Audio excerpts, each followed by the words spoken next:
Hello everyone, I am Fizamus Khan from Sri Venkateshwara College of Engineering, Bengaluru. In this video, we'll be discussing few topics under the subject Data Structures and Applications, which is Introduction to Hashing and Static Hashing. Introduction to Hashing. In data structures, hashing is a technique used to map data of arbitrary size to fixed size values, typically for the purpose of efficient data retrieval. Hashing involves the use of a hash function that takes an input and produces a fixed size hash value, which is used as an index or address in a data structure like a hash table. Here is a basic explanation of hashing in the context of data structures using C. Hash function. A hash function is a key component of hashing. It takes an input and returns a fixed size string of bytes. The output, known as the hash value or hash code, typically represents a relatively small integer in a large range. Characteristics of a good hash function include deterministic, efficient, uniform distribution, and minimize collisions. The second one is the hash table. It is a data structure that uses hashing to map keys to hash values and then uses those hash values as indices to store and retrieve data. In C, a hash table can be implemented using an array. Each index in the array corresponds to a hash value, and each element in the array stores a data item associated with that hash value. The third one is the load factor. The load factor of a hash table is a measure that decides how full the hash table is allowed to get before its capacity is automatically increased. It's defined as the number of entries divided by the number of slots. A higher load factor means more collisions. Collision resolution techniques. Since a hash function maps multiple keys to the same hash, collisions where different keys get the same hash are inevitable. Common methods to handle collisions include separate chaining. Each slot of the hash table is a linked list. All entries with the same hash are stored in the list at that slot. Open addressing. All entries are stored within the array itself. When a new entry has to be inserted, the hash table is searched sequentially starting from the hashed index until an empty slot is found. Double hashing, a variant of open addressing. When a collision occurs, another hash function is applied to find another slot. Coming on to the applications of hashing. Database indexing. Hashing is widely used in database indexing, where the hash value of a key is used to quickly locate the data record containing the key. Cryptography. Cryptographic hash functions are designed for security, producing a hash that is difficult to reverse engineer.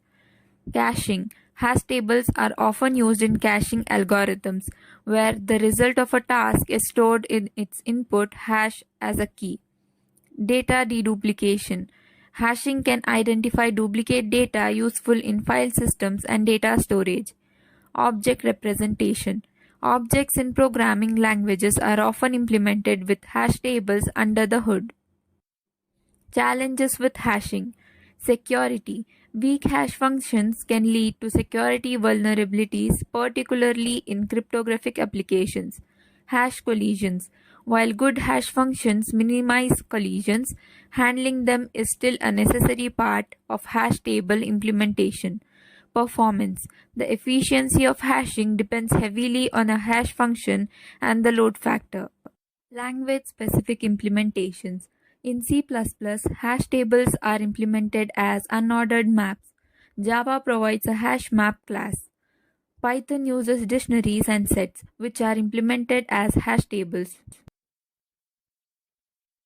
Moving on to our next topic, which is static hashing. Static hashing is a technique used in computer science to organize and manage large amount of data efficiently. It is a form of hashing where the number of buckets or slots in the hash table is fixed, unlike dynamic hashing where the table can dynamically grow or shrink. This fixed structure simplifies management and allows for better control over memory usage. Key concepts of static hashing. Number one is the hash function. Static hashing, like other hashing techniques, relies on a hash function to map keys to hash codes. The hash function should distribute keys uniformly across the available slots to minimize collisions. Second one is the hash table. The hash table in static hashing has a fixed number of slots determined during initialization. Each slot typically corresponds to a bucket, and each bucket can hold multiple key value pairs. The third one is the bucket organization.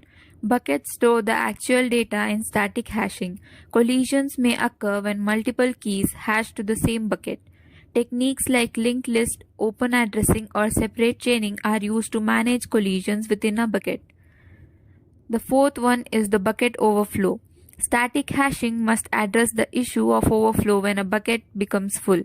Techniques such as chaining or double hashing can be employed to handle overflow gracefully.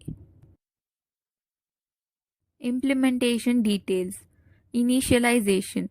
During initialization, the number of buckets is fixed based on the anticipated size of the dataset. The hash function is selected or designed to match the characteristics of the dataset. Insertion. When inserting a key value pair, the hash function determines the appropriate bucket for the key. If the bucket is full, overflow handling mechanisms are triggered. Search.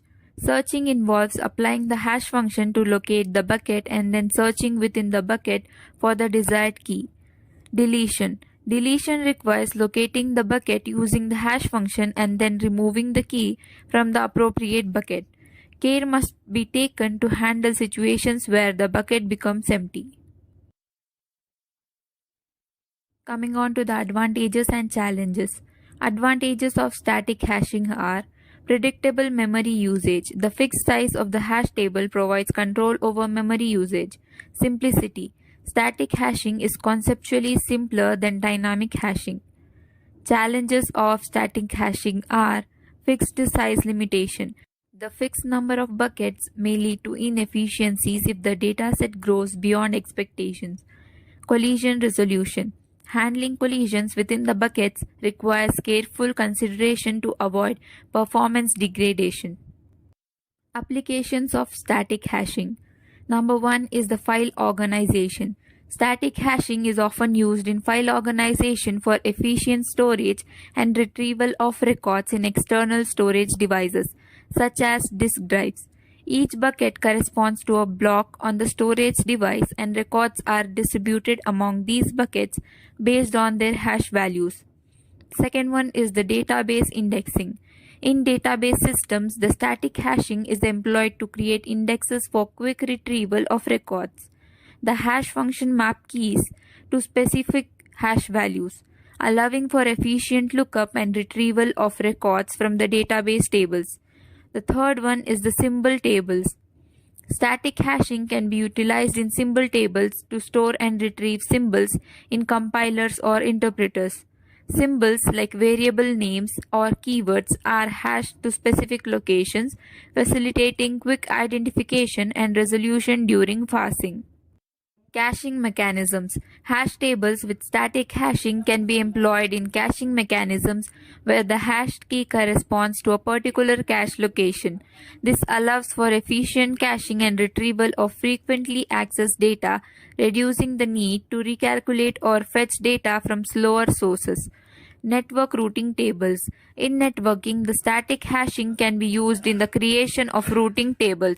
IP addresses or other routing information can be hashed to specific entries in the routing table, streamlining the process of packet forwarding.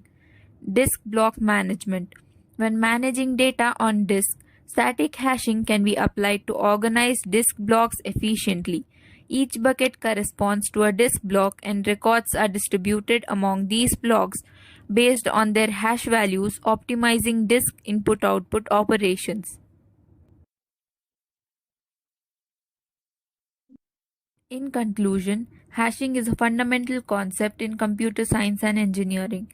It plays a crucial role in various applications such as data storage, retrieval, and encryption. By efficiently mapping data to unique hash values, hashing allows for quick data access and retrieval. Additionally, Hashing provides a secure way to store sensitive information by encrypting it. Understanding the principles of hashing is essential for engineering students to build efficient and secure systems. In conclusion, static hashing in data structures using C offers a straightforward and efficient method for organizing and retrieving data with a fixed size hash table. While it excels in scenarios with a known dataset size, its simplicity and predictability came at the cost of limited scalability. Applications like file organization and database indexing benefit from its fast access times. Despite its fixed structure, static hashing remains a relevant and foundational concept in C programming for managing data in environments where the dataset characteristics are well defined. Now let us see a basic C programming example for hashing. This C code implements a basic hash table with a fixed size of 10 slots. It defines a structure for key value pairs and includes functions for hashing, insertion, and searching. The insert function places key value pair in the hash table, handling collisions with a linked list. The search function retrieves the value associated with a given key. In the main function, key value pairs are inserted into the hash table and values then retrieved and printed for specific keys, demonstrating the basic functionality of the hash table. The program initializes a hash table of size 10 and inserts three key value pairs 5, 10, 2, 20 and 15, 30. It then performs searches for values associated with keys. Searching for key 5 returns the value 10, for key 2 returns the value 20, and for key 15 returns the value 30. Searching for key 7 returns -1, indicating that the key 7 is not present in the hash table.